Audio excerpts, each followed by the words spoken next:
ఆంధ్రప్రదేశ్ రాష్ట్రంలో skill development case, Andhra Pradesh నైపుణ్యాభివృద్ధి సంస్థలో జరిగిన అవినీతి మరొక కొత్త కోణాన్ని సంతరించుకుంది.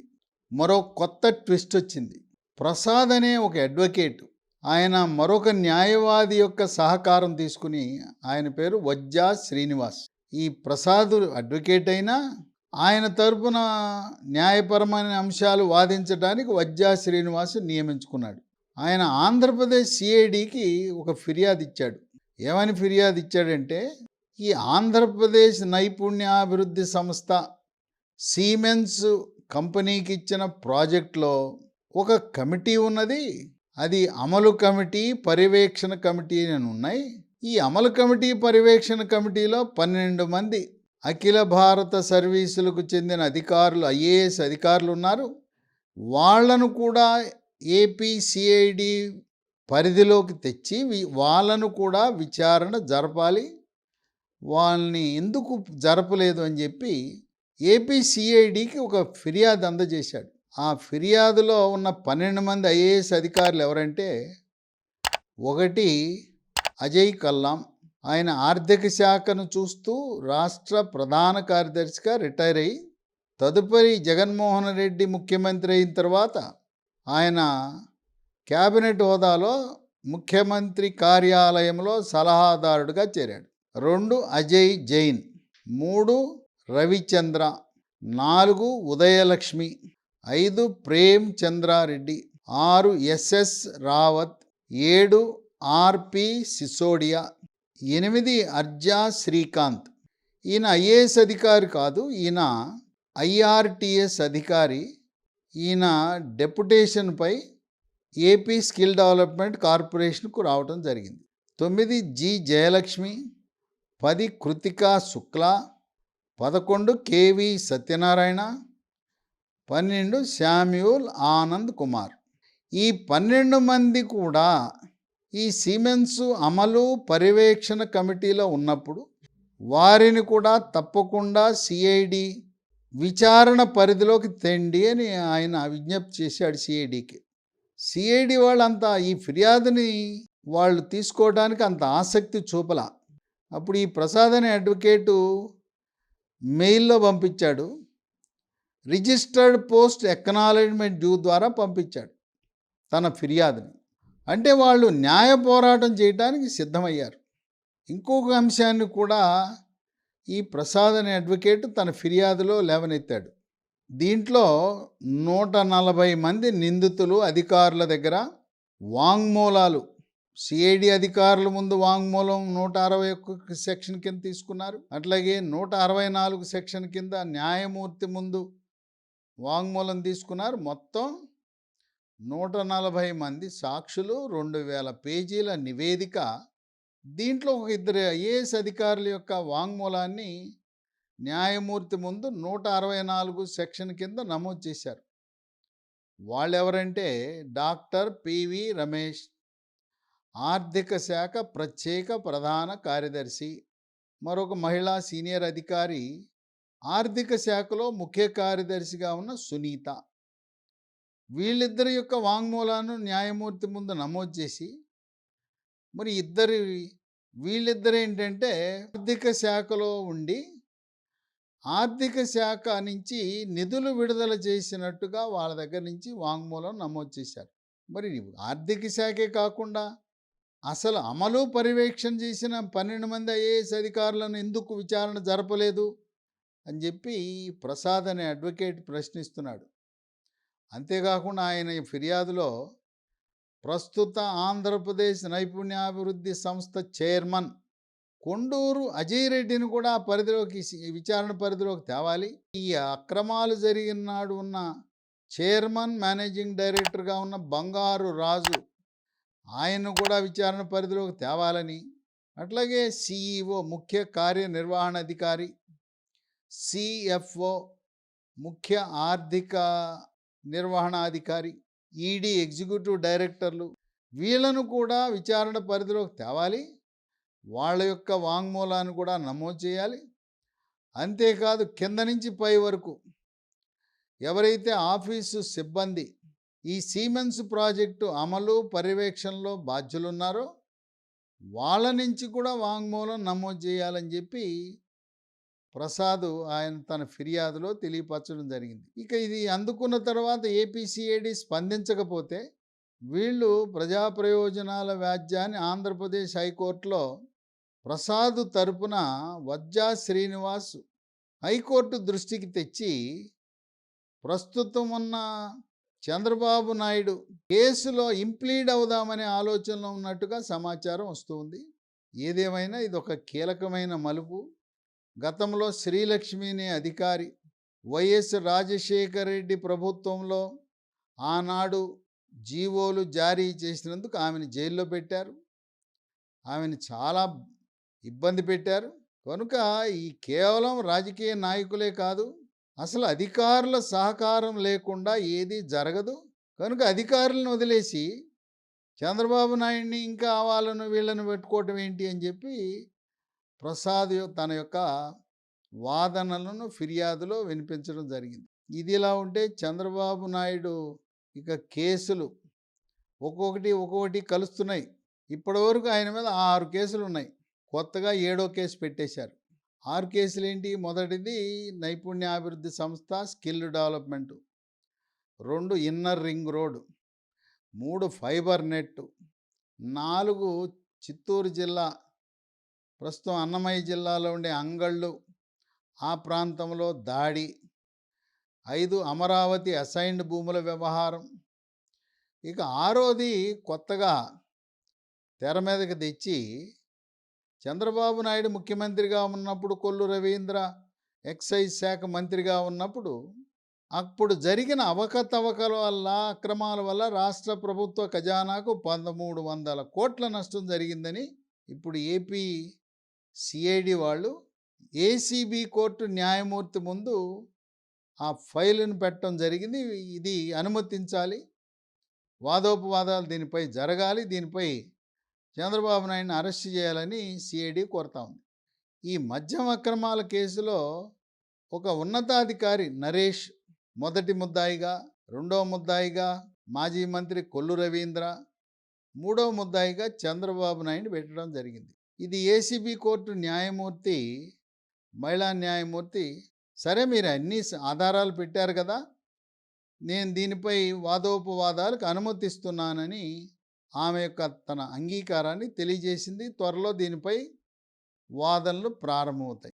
ఇదిలా ఉంటే తాజాగా 7వ కేసుని రంగంలో తెచ్చారు. అదేంటి? ఇసుక అక్రమ తవ్వకాలు. చంద్రబాబు నాయుడు ప్రభుత్వంలో 2016 నుంచి 19 వరకు ఉచిత ఇసుక సరఫరా, దాంట్లో అక్రమాలు జరిగినాయి. ఆ ఇసుక అక్రమంగా తవ్వేసి పర్యావరణానికి హాని కలిగించారు. 40 కోట్ల రూపాయలు పెనాల్టీ కూడా వేశారు.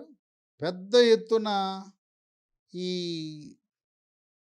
భూగర్భ జలాలకు భంగం కలిగేలా ఇసుక తవ్వటం ద్వారా ఎంతో నష్టం జరిగిందని చెప్పి కేసు పెట్టడం జరిగింది. ఎవరు పెట్టారు కేసు? ఆంధ్రప్రదేశ్ ఖనిజాభివృద్ధి సంస్థ మేనేజింగ్ డైరెక్టరు, ఆంధ్రప్రదేశ్ గనుల శాఖ డైరెక్టర్గా ఉన్న వెంకటరెడ్డి ఫిర్యాదు చేశాడు ఏపీసీఐడికి. ఏపీసీఐడి వాళ్ళు ప్రాథమిక విచారణ చేసి ఈ సమాచారాన్ని ఏసీబీ కోర్టులో దీనిపై కూడా విచారణ జరగాలి, దీనిపై కూడా చంద్రబాబు నాయుడిని అరెస్ట్ చేయాలని వాళ్ళు ప్రతిపాదించడం జరిగింది. ఈ ఇసుక అక్రమాల కేసు, ఇసుక కేసులో A1 ముద్దాయిగా ఆనాటి గనుల శాఖ మంత్రిగా ఉన్న పీతల సుజాత మాజీ మంత్రి, A2 రెండవ నిందితుడిగా చంద్రబాబు నాయుడిని, 3 A3లుగా చింతమనేని ప్రభాకర్, ఇక 4 ఆనాటి జలవనరుల శాఖ మంత్రిగా ఉన్న దేవినేని ఉమామహేశ్వరరావు. విచక్షణారహితంగా ఇసుక నదుల్లో తవ్వటం వల్ల జలవనరులు, భూగర్భ జలాలు అవి కొరత వచ్చి ఎండిపోతాయి అని చెప్పి పర్యావరణానికి హాని కలుగుతుందని ఆయన్ని కూడా 4వ ముద్దాయి కింద చేర్చారు. ఇప్పుడు దీన్ని చూస్తుంటే ఇంకా ఎన్ని కేసులు వచ్చి కలుస్తాయో తెలవని పరిస్థితి. ఒక్కొక్కటిగా కేసులు తెరపైకి తెస్తున్నారు.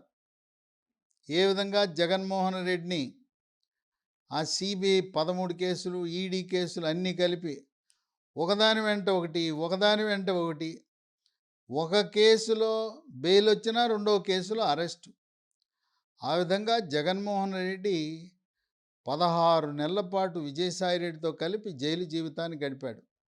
చంద్రబాబు నాయుడు కూడా కనీసం 6 నెలల పాటు అసెంబ్లీ, పార్లమెంటు సార్వత్రిక ఎన్నికలు పూర్తయ్యే వరకు ఆయన్ని జైల్లో ఉంచడం ద్వారా మళ్ళీ రెండవసారి అధికారంలోకి రావచ్చు అనే ఆలోచనలో వైఎస్ఆర్సీపీ పార్టీ వాళ్ళు ఆలోచన చేస్తున్నారు. ఒక్కొక్కటి ఒక కేసు నుంచి బెయిల్ లభిస్తే రెండో కేసులో అరెస్ట్. ఆ విధంగా చంద్రబాబు నాయుడిని జైల్లో పెడితే తెలుగుదేశం పార్టీ, జనసేన, బీజేపీ పొత్తు పెట్టుకున్న 3 పార్టీలు కలిసి పోటీ చేసిన వ్యూహకర్త, మేధావి, అపర చాణక్యుడు, 45 సంవత్సరాల రాజకీయ అనుభవం ఉన్న చంద్రబాబు నాయుడు లేని లోపాన్ని ఎవరూ పూరించలేరు. చంద్రబాబు నాయుడు ఎవరు కూడా ఆ పార్టీలో రెండవ స్థానం నంబర్ 2 లేకుండా చేశాడు. ఆ నంబర్ 2 లేకుండా చేయటమే ఈనాడు కొంప ముంచిందని కొంతమంది రాజకీయ విశ్లేషకులుగా భావిస్తున్నారు. చంద్రబాబు నాయుడు తర్వాత ఆ పార్టీలో నిర్ణయం తీసుకునే శక్తి, వ్యక్తి, అధికారం ఎవరికీ లేదు. అందువల్ల అయోమయం, గందరగోళానికి గురవుతుంది తెలుగుదేశం పార్టీ. 3 పార్టీలు కలిసినా చంద్రబాబు నాయుడు జైల్లో ఉంటే మనకు కలిసి వచ్చే అంశంగా వైఎస్ఆర్సీపీ పార్టీ వ్యూహరచన చేస్తూ ఉంది. ఒక కేసులోనే, స్కిల్ కేసులోనే 53 రోజులు జైలు జీవితాన్ని గడిపాడు చంద్రబాబు నాయుడు. ఈ కథ అయిపోయిన తర్వాత మరో 6 కేసులు. వీటన్నిటికీ కీలకం ఈ 17A అనే చట్ట సవరణ. ఎవరినైనా కూడా అరెస్ట్ చేయాలంటే, ప్రతిపక్ష నాయకుడు, మాజీ ముఖ్యమంత్రిని అరెస్ట్ చేయాలంటే రాష్ట్ర గవర్నర్ యొక్క ముందస్తు అనుమతి కావాలి అని చంద్రబాబు నాయుడు న్యాయవాదుల యొక్క వాదన. కానీ ఏసీబీ కోర్టు, రాష్ట్ర హైకోర్టు వాళ్ళేం చూశారంటే, మీరు సాంకేతిక కారణాలు చూపిస్తున్నారు. గవర్నర్ అనుమతి ఉన్నా లేకపోయినా గవర్నర్ ఏం చేస్తాడు, ఆయన కూడా ప్రాథమిక సాక్ష్యాధారాలు చూసి ఓకే ఎస్ అంటాడు.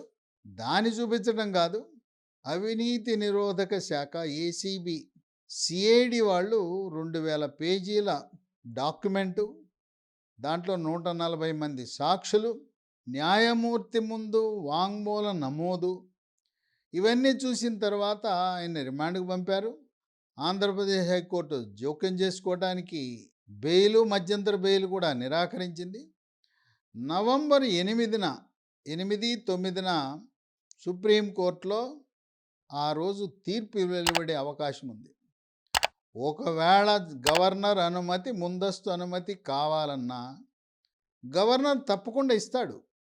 ఆంధ్రప్రదేశ్ గవర్నర్ నజీర్ సాక్షాత్తు ఆయన సుప్రీంకోర్టు న్యాయమూర్తిగా పనిచేసి వచ్చాడు. ఆయన ఏ ఒత్తిళ్లకు లొంగడు, న్యాయాన్ని, ధర్మాన్ని నమ్ముకుంటాడు. కనుక ఆయన్ని ఎవరూ ప్రభావితం చేసే అవకాశం లేదు. ప్రాథమిక సాక్ష్యాధారాలు ఉన్నవే ఆయన గమనిస్తే ఆయన వెంటనే ఈ సిఐడి విచారణకు అనుమతిస్తాడు. అందువల్ల సుప్రీంకోర్టు న్యాయమూర్తి రాష్ట్ర గవర్నర్గా ఉండటం వల్ల అది చంద్రబాబు నాయుడికి ఏమీ అనుకూలించదు. ఒకవేళ సుప్రీంకోర్టు ముందస్తు అనుమతి కావాలి అని అభిప్రాయపడినా ముందస్తు అనుమతికి ఎటువంటి ఇబ్బంది, అడ్డంకు ఉండదు, ఇస్తారు గవర్నర్లు, ఆయన న్యాయమూర్తి. అందువల్ల వైఎస్ఆర్సీపీ పార్టీ వ్యూహాత్మకంగా అసెంబ్లీ, పార్లమెంట్ ఎన్నికలు పూర్తయ్యే వరకు ఏ విధంగా చంద్రబాబు నాయుడిని జైల్లోనే కొనసాగించాలనే ఆలోచనతో ముందడుగు వేస్తున్నారు. ఇప్పుడు ఆయనకు వచ్చిన బెయిల్ మధ్యంతర బెయిల్ మాత్రమే. చాలామంది జనసామాన్యులు, న్యాయపరమైన అంశాలపై అవగాహన లేని వాళ్ళు ఏమనుకుంటున్నారంటే ఇది సాధారణ రెగ్యులర్ బెయిల్ అనుకుంటున్నారు. ఇది రెగ్యులర్ బెయిల్ కాదు. ఈ బెయిల్ ప్రకారము ఆయన రాజకీయ కార్యకలాపాలు నిర్వహించకూడదు, రాజకీయ సమావేశాలు నిర్వహించకూడదు, పత్రికా సమావేశాలు నిర్వహించకూడదు, తనపై ఎటువంటి అభియోగాలు ఉన్నాయో వాటి గురించి కూడా పత్రికలతో మాట్లాడకూడదు. కనుక ఆయన కేవలం కంటి ఆపరేషన్ చేయించుకోవటం, వ్యక్తిగత వైద్యులను కలిసి వైద్య సలహాలు పొందటం, అది అవగానే మళ్ళీ కేంద్ర కారాగారం రాజమండ్రికి వెళ్ళాలి. అంటే ఆయన ఖైదీగానే కొనసాగుతున్నాడు. రాజమండ్రి జైలు బదులుగా ఇంట్లోనే హాస్పిటల్లో కేవలం వైద్య సదుపాయము కొరకు మాత్రమే మధ్యంతర బెయిలు. ఈయనకి రెగ్యులర్ బెయిల్ ఇస్తే అప్పుడు ఆయన రాజకీయ కార్యకలాపాలు నిర్వహించవచ్చు. జగన్మోహన్ రెడ్డి కూడా ఆ మాటకొస్తే ఆయన కూడా బెయిలుపై ఉన్న ఖైదీనే. ఆయన పేవి కేసులేం కొట్టేయలేదు. ఆయన ముఖ్యమంత్రిగా ఉండటం వల్ల పని భారం వల్ల నా న్యాయవాది వస్తాడు నా తరపున, అది మినహాయింపు ఇవ్వమంటే సిబిఐ కోర్టు వాళ్ళు మినహాయింపు ఇచ్చారు. ఆయనపై కేసులు ఇంకా నడుస్తూనే ఉన్నాయి. సిబిఐ కేసులు, ఈడీ కేసుల్లో నిందితుడుగా ఉన్న జగన్మోహన్ రెడ్డి కేవలం బెయిల్ మీద మాత్రమే బయట తిరుగుతున్నాడు. ఎప్పుడైనా సిబిఐ కోర్టు ఏ రోజైనా మేము జగన్మోహన్ రెడ్డికి ఇచ్చిన బెయిల్ రద్దు చేస్తున్నామంటే ఆయన కూడా జైలుకి వెళ్ళాలి. ఆయన కూడా షరతులు వర్తిస్తాయి. అందువల్ల చంద్రబాబు నాయుడికి రెగ్యులర్ బెయిల్ వచ్చే వరకు ఆయన రాజకీయంగా ఏ రకంగా తెలుగుదేశం పార్టీ, జనసేన ఈ రెండు కూటమికి ఒక దశ నిర్దేశం ఇచ్చే అవకాశం లేదు. ఏదైనా వైఎస్ఆర్సీపీ పార్టీ, ఆంధ్రప్రదేశ్ ప్రభుత్వం వ్యూహాత్మకంగా ఒక్కొక్క కేసు గొలుసు కట్టు కేసులు. మొన్న మద్యం కుంభకోణంలో చంద్రబాబు నాయుడిని నిందితుడిగా చేర్చారు. ఇసుక కుంభకోణం అని చెప్పి చంద్రబాబు నాయుడిని నిందితుడిగా చేర్చారు. అక్కడేమో కొల్లు రవీంద్ర మాజీ మంత్రి మద్యం కుంభకోణంలో, ఇసుక కుంభకోణంలో మహిళా నేత మాజీ మంత్రి పీతల సుజాత. ఇప్పటి వరకు అధికారులు ఎవరు కూడా ఇబ్బంది పడకుండా వాళ్ళెవరు కూడా జైలుకి వెళ్ళలేదు. ఇప్పుడు ఈ ప్రసాద్ అనే అడ్వకేట్ వేసిన ఆయన ఫిర్యాదు, సిఐడికి ఇచ్చిన ఫిర్యాదు, అది న్యాయ పరిధిలోకి వచ్చి హైకోర్టుకు వస్తే అంతా నిర్వహించేది అధికారులే కదా. ఫైళ్ళు నడిపేది అధికారులు, బిల్లులు చెల్లించేది అధికారులు. అక్కడుండే రాజకీయ వ్యవస్థను, చైర్మన్ని, మంత్రిని, ముఖ్యమంత్రిని వాళ్ళను గైడ్ చేయవలసింది, వాళ్ళని నడిపించవలసింది అధికారులే కదా. మరి ఇంత సీనియర్ అధికారులు, ప్రత్యేక ప్రధాన కార్యదర్శి, ముఖ్య కార్యదర్శి, ఐఏఎస్గా 30-40 ఏళ్ల అనుభవం గడించి మేధావులుగా ఉన్న వాళ్ళు మార్గదర్శకాలను, ప్రభుత్వ నియమ నిబంధనలను, ప్రజా ప్రయోజనాలను ఉటంకించి ఫైల్లో రాయటమే కాకుండా రాజకీయ నాయకులకు అవగాహన కల్పించవలసిన బాధ్యత ఉన్నది కనుక ఈ ప్రసాద్ అడ్వకేట్ చేస్తున్న ఆయన న్యాయ పోరాటంలో భవిష్యత్తులో ఐఏఎస్ అధికారులు, లేదు కార్యనిర్వహణలో, విధి నిర్వహణలోని అధికారులు కూడా ఇరుక్కునే అవకాశం ఉందని న్యాయ కోవిదులు భావిస్తున్నారు. ఏది ఏమైనా మద్యం కుంభకోణం, ఇసుక కుంభకోణం అయిన తర్వాత మరి నెక్స్ట్ ఏ కేసులో చంద్రబాబు నాయుడిని ఇరికించి ఆయన ఒక దాంట్లో బెయిల్ వస్తే రెండో దాంట్లో అరెస్ట్ చేసి ఇట్లా కేసుల పరంపరలో ఇరికించాలని చూస్తున్నారని రాజకీయ విశ్లేషకులు, మేధావులు, న్యాయ కోవిదులు భావిస్తున్నారు.